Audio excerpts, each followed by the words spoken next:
នាងខ្ញុំតាសូនីតាសូមគោរពជំរាបសួរប្រិយមិត្តទូរទស្សនិកជនជាទីគោរពនិងជាទីមេត្រីស្វាគមន៍មកកាន់ការព្យាករណ៍ធាតុអាកាសរបស់ស្ថានីយ៍ទូរទស្សន៍មហាផ្ទៃ MOI TV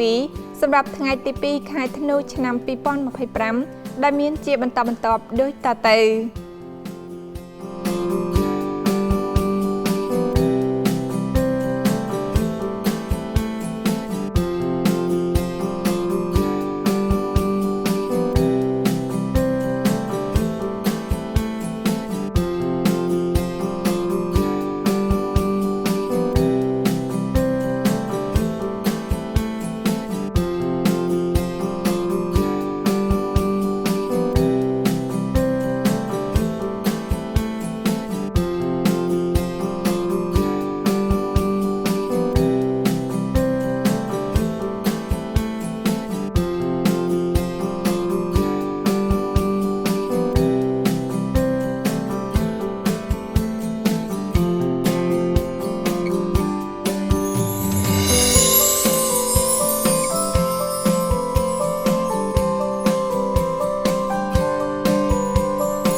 សូមអរគុណសម្រាប់ការតាមដានទស្សនាការព្យាករណ៍ធាតុអាកាសរបស់ស្ថានីយ៍ទូរទស្សន៍មហាផ្ទៃ MOI TV